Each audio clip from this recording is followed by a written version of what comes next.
শুক্লাম্বর বলছি, প্রভু গো আমি আর কি বর চাইব? এই জগতের টাকা পয়সা, ধন দৌলত, আত্মীয় স্বজন, মান সম্মান কিছু চাই না। যদি প্রসন্ন হয়ে থাকো তাহলে এই কৃপা করো, এই আশীর্বাদ দাও। এই জন্মে যেমন তুমি আমার ঝোলায় হাত দিয়ে কেড়ে খেয়েছো,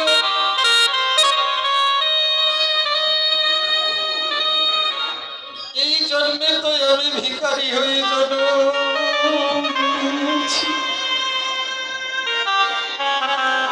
ভিক্ষা করে খাই। এই জন্মের পরে আবার কোন জন্মে হয়তো আমি ধনীর ঘরেও জন্ম নিতে পারি।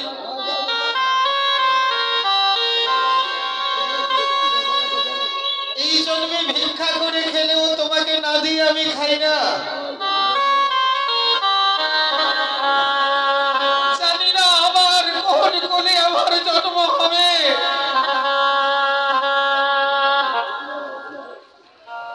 হয়তো পরজন্মে আমার অনেক কিছু থাকবে, কিন্তু সেদিন যদি তোমাকে কিছু দেওয়ার বাসনা না থাকে, অনেকের অনেক কিছু আছে কিন্তু ভগবানকে দেওয়ার বাসনা নাই। প্রভু আবার যদি আমার জন্ম হয় আর আমার অনেক কিছু থাকে আর তোমাকে দেওয়ার মতো বাসনা যদি আমার না থাকে, আমার চাওয়া ওইখানেই। এইভাবে ওই যে এখন তুমি কেড়ে খেয়েছো, আবার যদি তোমাকে নাও দিতে চাই, তুমি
ভগবানের কাছে আপনাকে যেতে হবে না, ভগবানকে খুঁজতে হবে না,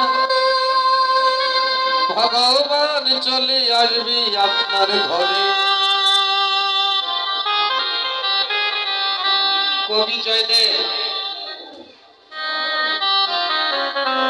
উনি লিখছিলেন পদ,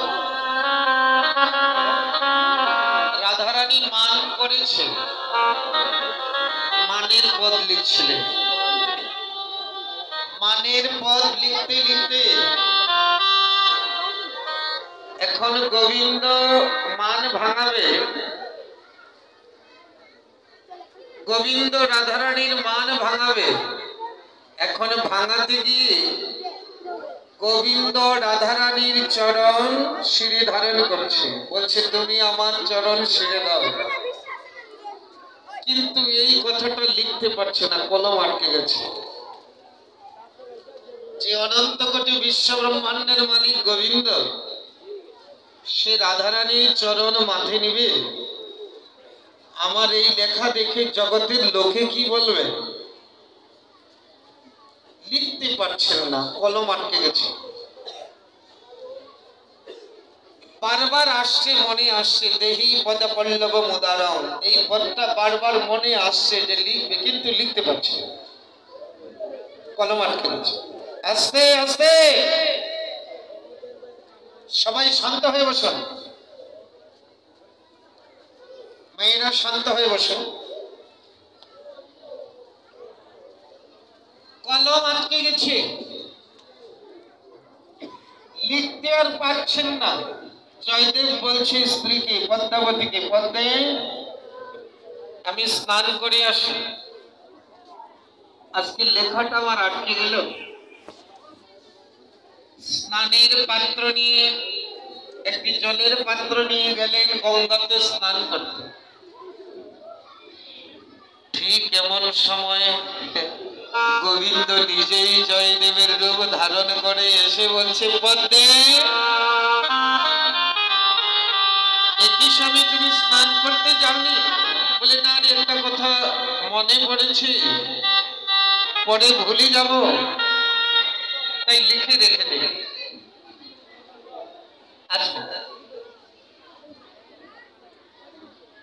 তো জয়দেব রূপী গোবিন্দ,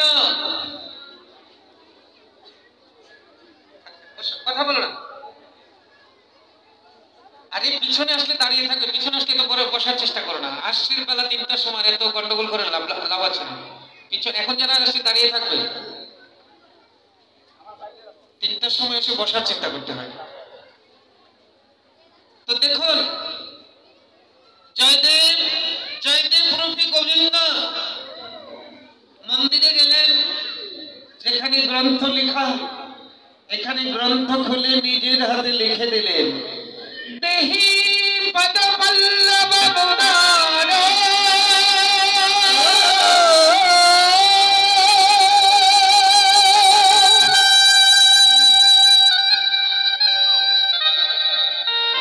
দেহি পদ পল্লব মুদার লিখে আর বলছে, পদ্মে শীঘ্র করে আমাকে প্রসাদ দাও। ধন্য ধন্য পদ্মাবতী, পতি সেবা করতে করতে আর জগৎপতির সেবা করছে। প্রসাদ পাওয়ালে বলছে, আমি বিশ্রামে যাই, তুমি প্রসাদ পাও। প্রতিদিন জয়দেবকে প্রসাদ পাইয়ে তার অধরামৃত, তার উচ্ছিষ্ট পদ্মাবতী পায়। তো পদ্মাবতী প্রতিদিনের মতো আজকেও প্রসাদ পেতে যখনই বসে, এইদিকে স্নান করে জয়দেব এসেছে। পদ্মে, পদ্মাবতী দেখলেন, এই তো আমার স্বামী নিদ্রায় গেল, এখন আবার বাহির থেকে আমাকে ডাকছে, একই ব্যাপার। পদ্মাবতী গোবিন্দকে ডাকছি, বলো গোবিন্দ, এখন আমি কি বা করি? আমার ঘরে পতি, বাহিরে পতি, আমার ঘরে পতি, বাহিরে পতি। এই মাত্র আমার পতিকে নিদ্রা দিলাম, আবার বাহির থেকে আমার পতি আমাকে ডাকছে।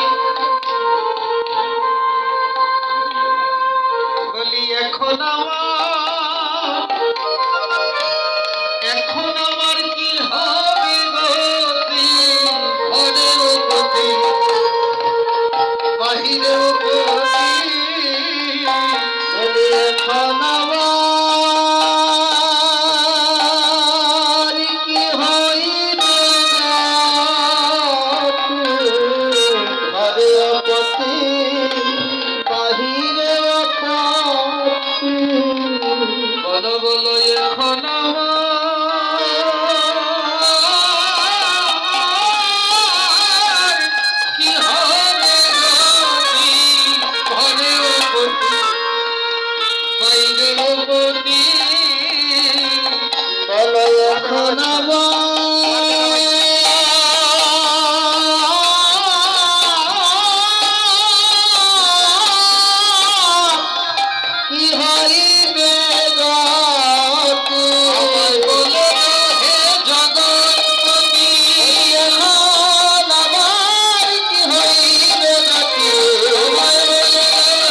ঘরের ভিতরে এসে দেখে পদ্মাবতী প্রসাদ পাচ্ছে। পদ্মে, তুমি আমাকে না খাইয়ে তো তুমি কোনোদিন খাও নাই, আজকে তুমি কি করছো? পদ্মা বলছে, কে তুমি? বলে, কে আমি মানে? আমি তো তোমার পতি, তুমি তো আমাকে না খাইয়ে কোনোদিন তুমি প্রসাদ পাওনি। পদ্মা থরথর করে কাঁপছে আর বলছে, যদি তুমি পতি হও তাহলে কিছুক্ষণ আগে যে পতিকে আমি প্রসাদ পাওয়ালাম, ভোজন করালাম, সেই পতিকে এই তো ওনাকে আমি নিদ্রায় দিয়ে আসলাম, বিশ্রামে দিয়ে আসলাম। জয়দেব বলছে, চলো তো দেখি। গিয়ে দেখে বিশ্রামে কেউ নেই, কিন্তু বিছানায় যেমন অগুরু চন্দনের গন্ধ,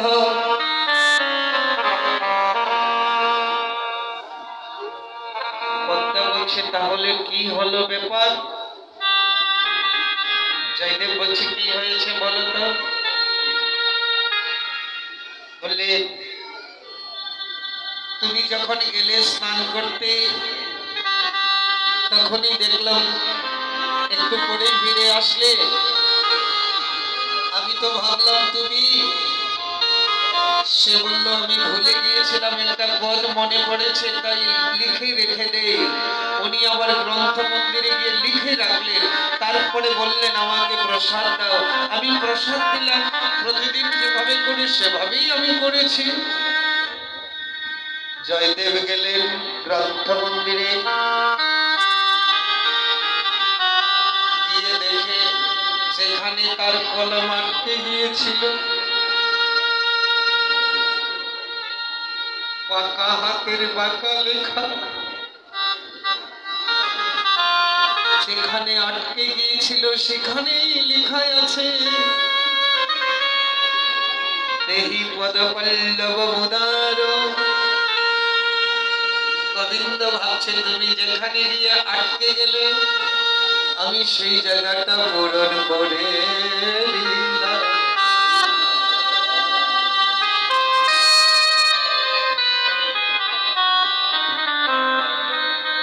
বাঁকা গণের বাঁকা লেখা দেখে জয়দেব বুঝতে পারলেন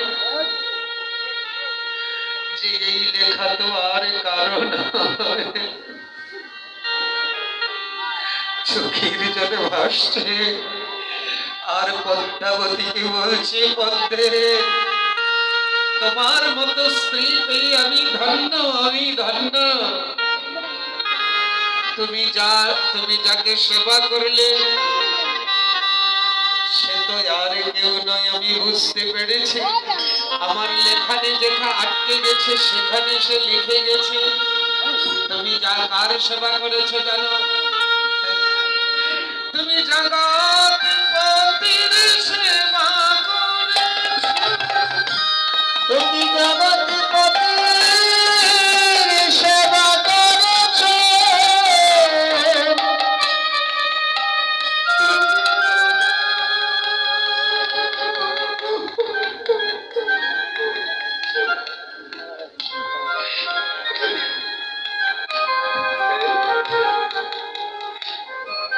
তুমি বড়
আমার ভাগ্যে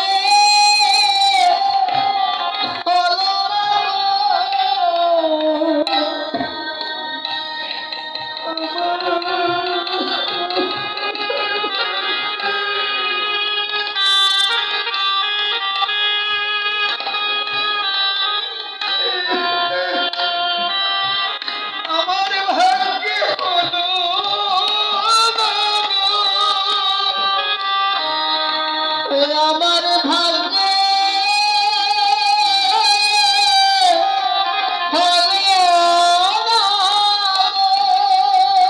আমার মনে মনে আশা ছিল আমার ভাগ্যে হলো না আমার মনে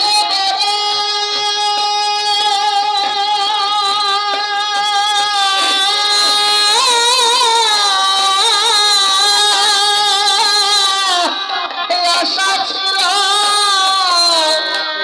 আমার ভাগ্যে হলো আমার মনে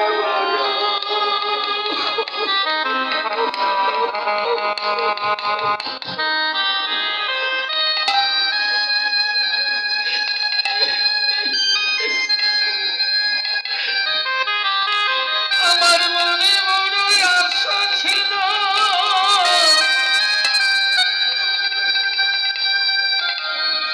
কিন্তু আমার ভাগ্যে হলো না।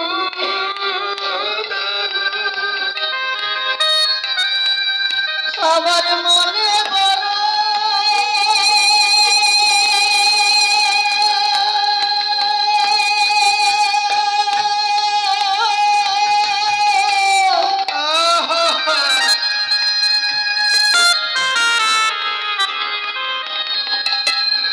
আমার মনে বড় আশা ছিল জগৎপতির সেবা করব মনে বড় আশা ছিল আশা ছিল সেবা করব আমার ভাগ্যে হলো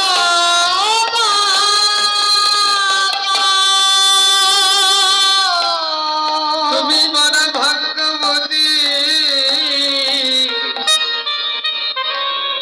তুমি আমার জগৎপতির সেবা করেছ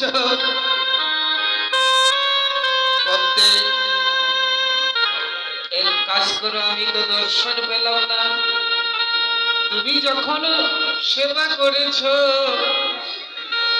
আর ওই অধরামৃত তুমি পেয়েছ এখন আমায় কৃপা করো দেও দেব আমায় প্রসাদ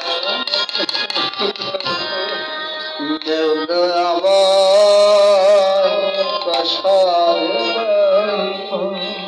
দেও দেব আমায় প্রসাদ দেও দেব আমায় প্রসাদ আমার প্রাণ গোবিন্দে অধরামৃত দেও দেব আমায় প্রসাদ আমার প্রাণ গোবিন্দ